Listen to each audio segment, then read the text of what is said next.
is an annual gathering and an event that has been started with an initiative to spread the boundaries of positive impacts of technology and innovations in the remote areas of Himalayas here in the state of Himachal Pradesh.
Let's first speak about something which is very important and most commonly misunderstood by the people. What is the first thing that comes to your mind when you hear the word hack? What is hacking all about? The most common misconception is that many people think hacking is an act of intruding into someone else's computer and accessing or stealing some important data. No, that's cracking. And that's absolutely not what we do here at Hillhacks. Hacking is about learning and building different individual things, bringing them together and creating something which is very usable in our daily life. In other terms, you can call it as ethical hacking, which is popularly known as DIY culture. So here at Hillhacks, using technology, electronics, mechanical and artistic creations, we learn and teach some of the interesting concepts and innovations of today's high-tech world.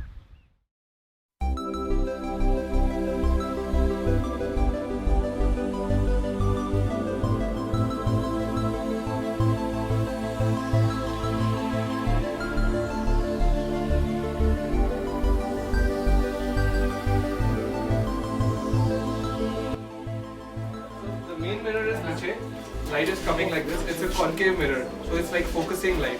So it's going to roughly focus around here.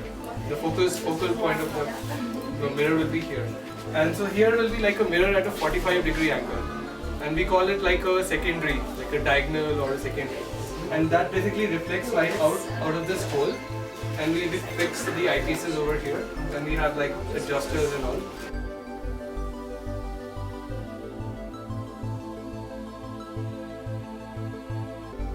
So I am Manish and I am from Delhi, and I am an amateur telescope maker, and I built a telescope a few years ago for my own use.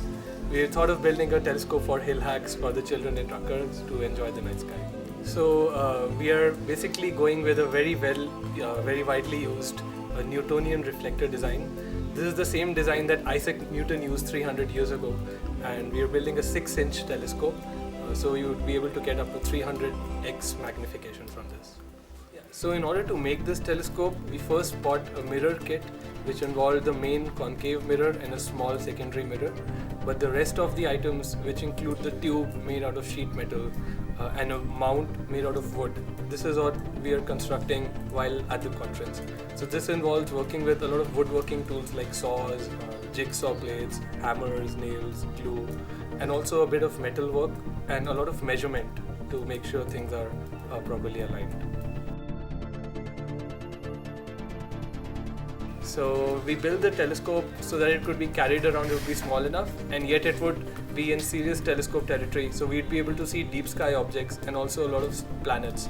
So in our solar system, we would be able to make out Jupiter's cloud belts, Mars's polar ice caps, Saturn's rings, and in the deep sky, we'll be able to make out planetary nebulae, galaxies, star clusters, and hundreds of objects which we would never be able to see with the naked eye. When we came here, we were really impressed because so many people with so many different backgrounds were coming together, and they were sharing their ideas, they were sharing their expertise.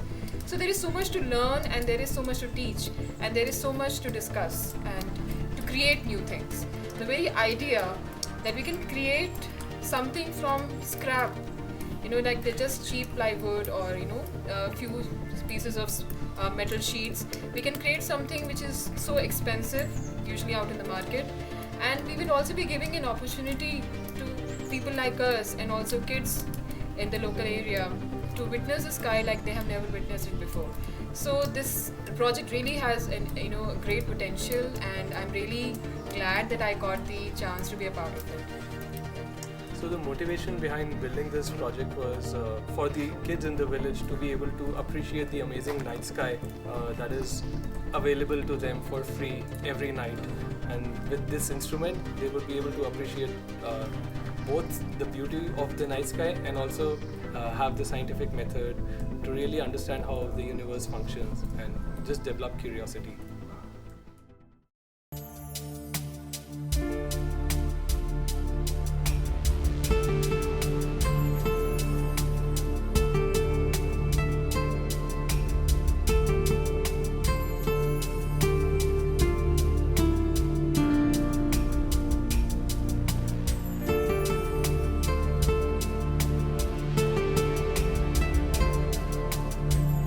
So I'm Freeman.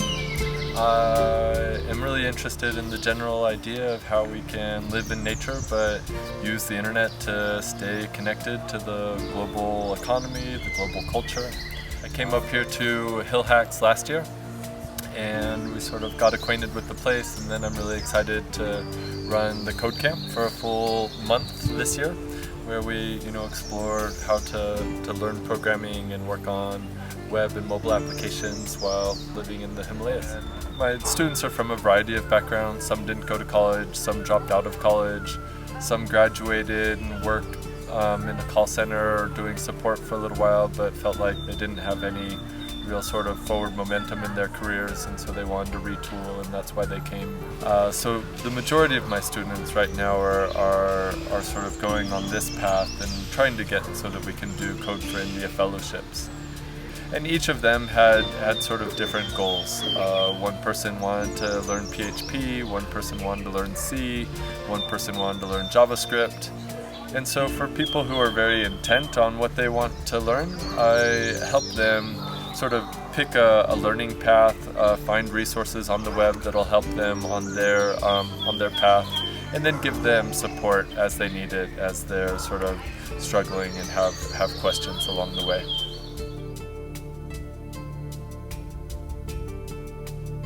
Code for India was set up by a VC in Silicon Valley, Carl Mehta, last year, and the vision behind it was really to try to sort of galvanize the software developers to sort of explore building web and mobile applications that can really help who are coming online now. I've gotten really excited about it because I feel it's really an opportunity for young people who are learning software development to get some practical experience working on real-world social problems that really sort of exercise their skills as software developers. And so that's sort of what I've been trying to bring together with what I'm doing with Code for India. Hi, I'm Stephanie. I've been here at Hillhacks attending the code camp, and I've been here for a week. And I've been learning front-end web development for the past 1 year, and here at Hillhacks I'm working on the project with Code for India, where we're making learning applications for children. My contribution for Code for India is developing an app. The app is Learning Express. So in this we are developing an app for students who don't go to school. So we are teaching them in such a way so that they can learn their language in local language. मैं डोली राजस्थान से आई हूँ और यहाँ पर मैं हिलैक्स code camp attend करने के लिए आई हूँ। मुझे एंड्रॉयड एप्लीकेशन और नेटवर्किंग दोनों सीखने की काफ़ी इच्छा है। नेटवर्किंग क्योंकि मुझे काफ़ी अच्छा लगता है और एंड्रॉयड एप्लीकेशन मैं अभी सीख रही हूँ। मैं अभी कॉड फॉर इंडिया के लिए एंड्रॉयड एप्लीकेशन पे काम कर रही हूँ। I am interested in Android development and I am willing to learn more about open source platform. Hey, I'm Ashwin. I'm from Bangalore. I got to know about Hillhacks through Jaga. Jaga is a community where we all get together and do web development. So basically, I'm a Ruby developer. So this is a good place for me to be because I can get to know new technologies through other people who are here. And yeah, Hillhacks is helping me a lot.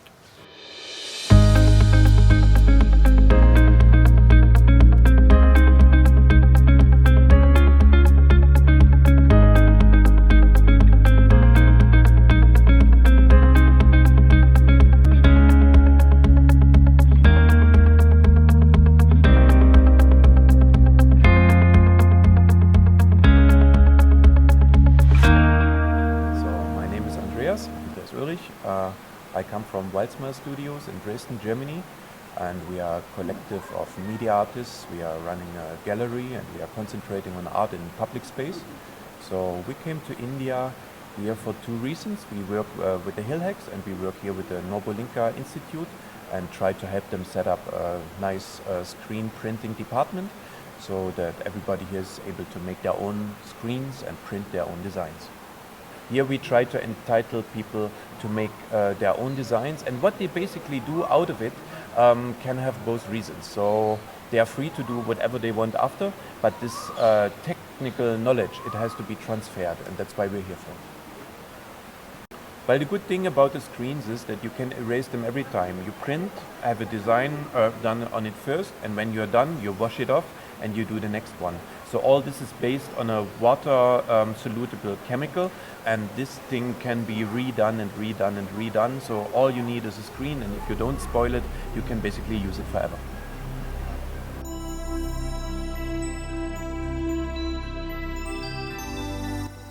We're at Hillhacks 2015, and for it we've created the perfect amalgamation of art, design and technology, an organic interactive installation that has been inspired by the spirit of Hillhacks, and we've used recycled materials from around the space to create it. We started with a workshop where we asked the participants to contribute things that represent Hillhacks. They brought objects like pine cones, milk cartons and LED lights from in and around the venue. They also made illustrations on the milk cartons and drawings which we used to make a lampshade. We then installed these lights inside and around these objects and got sounds to go along with them. We connected these objects to an electronic touch board which played these sounds when the objects were touched.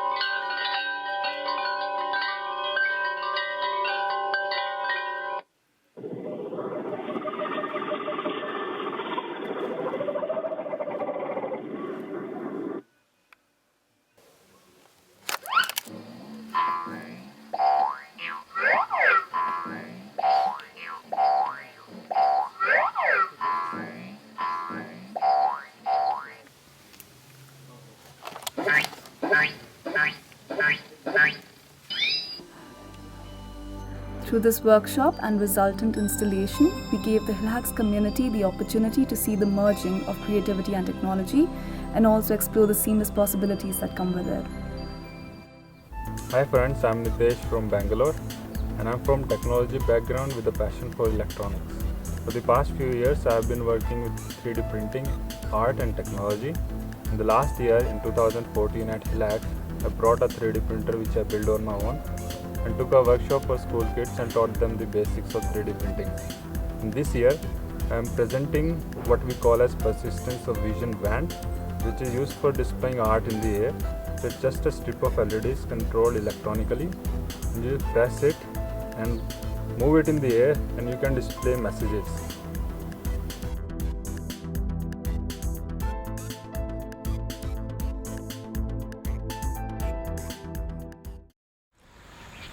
As one of the main objectives to focus on the development of young generations, Hillhacks has organized many school programs for children to benefit from new methods of teaching and creative learning.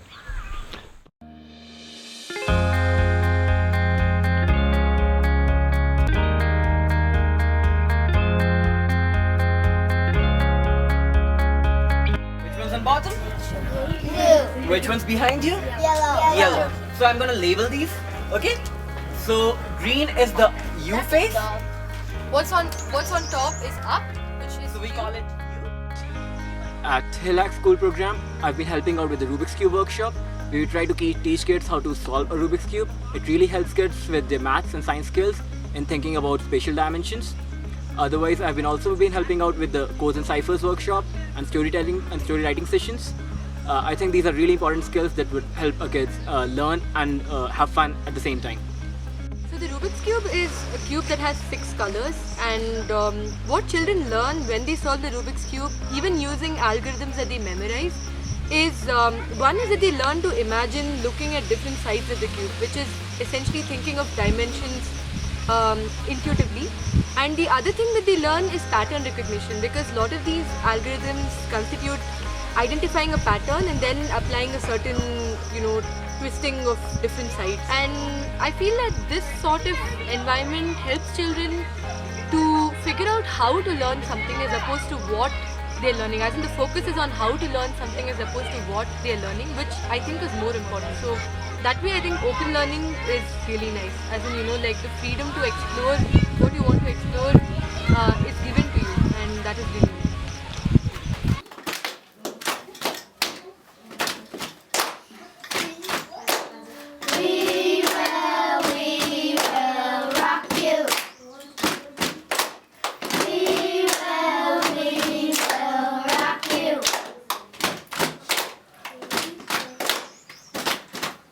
Perfect.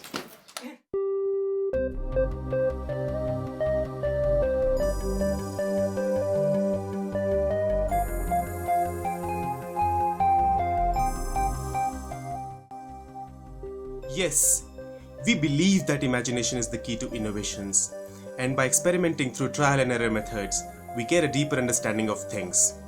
So, we let the younger generations to shape their visions through their notions of hacking and making.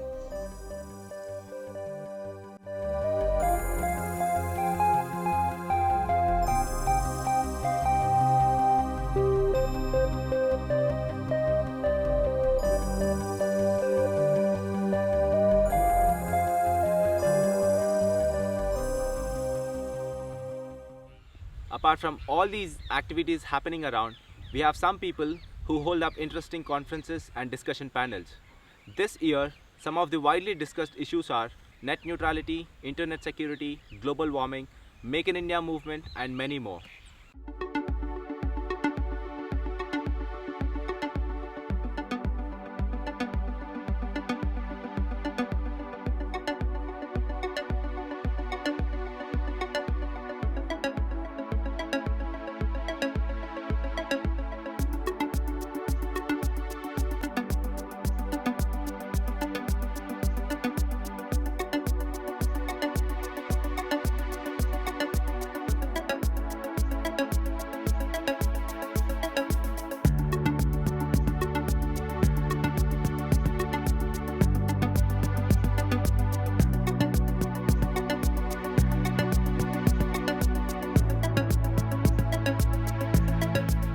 So the PRAI paper asks, which of ECNO's recommendations should we accept?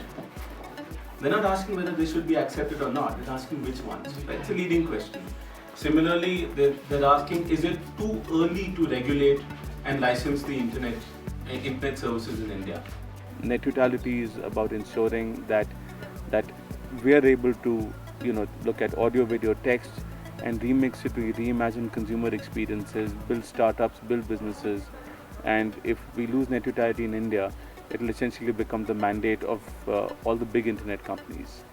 So we got designated spokespersons across the country to go and explain to the startup community what is going on. We're fighting for that. We've created the Save the Internet campaign for India, both Kiran and I, and We wanted to share our journey and why this is important for us, and also ask people to come and support us because we need every hand on deck. I came to Hillhacks on behalf of Makers Asylum because this is what we do. We come and try and build stuff, make stuff, and encourage the DIY culture. I would like to just tell people, even the layman, to just embrace technology. First grasp the basic concepts very clearly, understand the technology, play around with the technology at basic levels, and then scale up from there.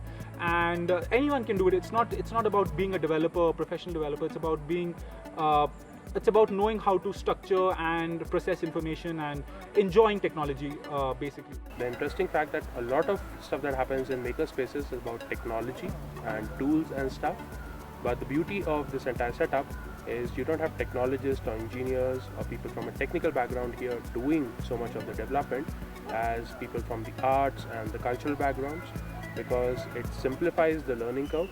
It makes it easier to find these interesting way of doing things and open it up to creative interpretation from these people. I was actually here to talk about biohacking and bioethics. Whatever we use, then the planet has enough resources to basically cater to the need of every human being and every organism. What we need to do is basically give it back to nature once we are done with it. I also did a workshop for Data for Good, and in this we discussed about how data can be used. Most of the data scientists are busy generating lots of data and just making predictions to make ads rather than doing for good stuff. So here we started a conversation on how we can build several data for good applications and projects which can help several non-profits. We had a very healthy discussion. We had a lot of people participating, a lot of contrary views also coming up in terms of a lot of people thought it was not right to be doing that with nature. A lot of people thought that there's nothing fundamentally wrong with it because as a species, biology is technology basically, and all organisms use it to exchange resources. All in all, it was a very, very fruitful discussion. The basic idea was to stimulate the thought of being able to hack biology. What I like about Hillhacks is the collaboration of many different peoples from many different countries that interact with each other, and the tech talks, but also the non-techy stuff. And the whole atmosphere is really great. Talking with those people and having a good time, and I will definitely come back next year.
Monkey attacks.